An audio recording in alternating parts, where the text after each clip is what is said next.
Saludo esta tarde a Javier Oliva, profesor investigador de la Universidad Nacional Autónoma de México. Buenas tardes, Javier.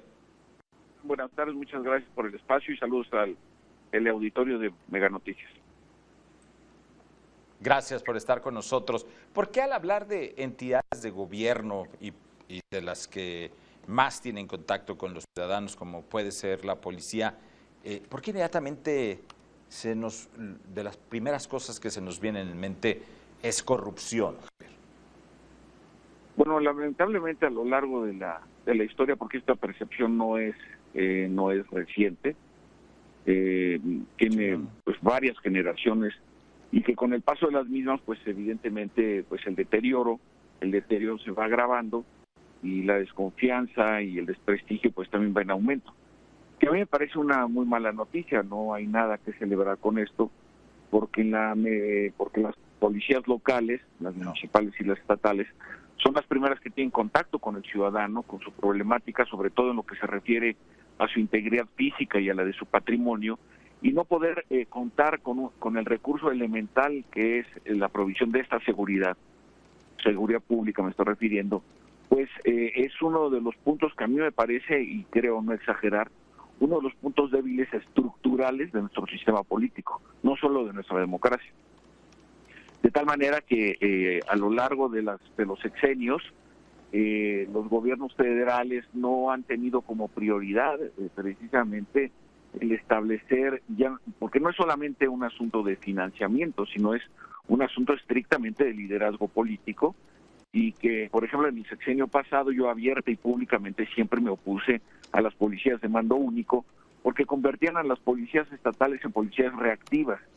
Y lo que se necesita en todas las democracias contemporáneas, se necesitan policías de proximidad, y proximidad viene de la palabra prójimo, es decir, de estar cerca de la ciudadanía, de tal forma que estos indicadores son desalentadores, pero al mismo tiempo, si fuera el caso y la decisión, no es así, porque en este sexenio el partido Morena y sus aliados en el Congreso se han encargado de ir recortando constantemente, incluso está previsto para este ejercicio fiscal, los recursos destinados a las policías municipales. El año pasado, me refiero al año fiscal, desapareció uno de los principales subsidios a la seguridad pública local, y alrededor de 290 municipios se quedaron sin un solo peso etiquetado a nivel federal para la seguridad pública municipal. Entonces, pues también la inseguridad que está viviendo el país tiene otro tipo de explicaciones. No solamente es un asunto si la Guardia Nacional a la Sedena o no, sino también aquí hay otro tipo de responsabilidades que vale la pena señalar, que en un momento dado se establece o se quiere plantear una política de amplio espectro en materia de seguridad pública, pues me parece que esta es una variable determinante. Ahora, la corrupción ¿está presente más en el sector público que en el privado, o van ligadas? ¿Te refieres al aspecto de la seguridad? No, en general la corrupción. Bueno, lo que pasa es que en el sector público es relativamente más fácil de documentar. Tenemos recursos tan importantes como el Instituto Nacional de Acceso a la Información, los sistemas de rendición de cuentas, bueno, el Compranet, cuando todavía funcionaba bien. Me parece que ahí está el sistema de administración tributaria, es decir, el sector público cuenta con recursos, con pesos y contrapesos todavía para tratarle de hacer frente al tema de la corrupción. No así en el caso del sector privado.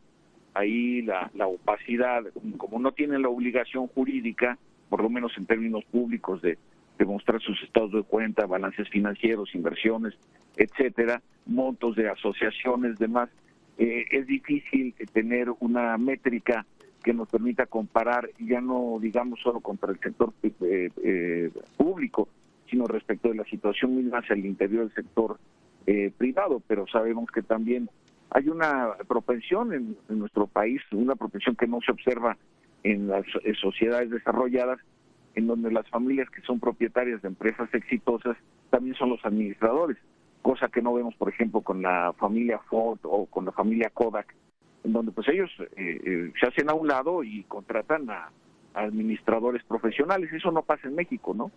Se heredan las empresas, sí, claro. Corona, Televisa, etcétera, y esto pues evidentemente limita de alguna manera, desde mi punto de vista, limita las capacidades de competitividad, de innovación tecnológica, de la apertura de nuevos mercados, y en la medida en que bueno es un asunto que queda como familiar. Entonces ahí habría que ver si no tengo elementos como para responder a esta pregunta, simplemente estoy describiendo lo que en la realidad es, Adán. Aquí mi comentario. Así es.